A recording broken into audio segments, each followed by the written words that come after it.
Good morning mga guys. Ito ngayon ang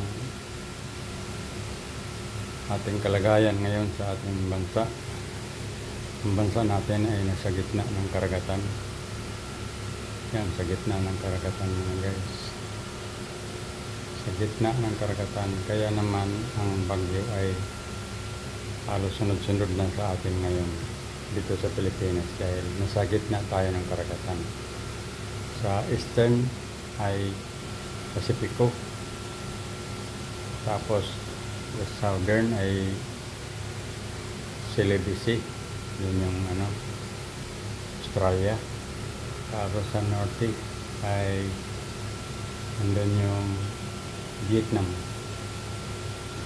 Kaya naman ang bagyo natin ngayon sa Pilipinas ay sunod-sunod mga guys.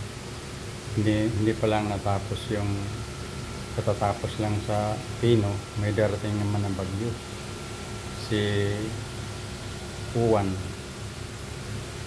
ay may malakas na hangin at napakalawak ang kanyang sirkulasyon.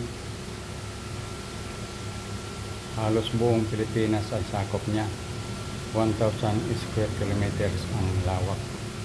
Kaya mga guys, itong dapat natin pagandaan, lalo na sa atin sa Metro Manila sa ngayon ay target ng bagyo. Pag bumaba pa itong target ng bagyo galing sa Central Luzon papuntang pababa ay madadamay tayo. Hindi ba tayo madadamay dito kung lumakas ang ulan mga guys?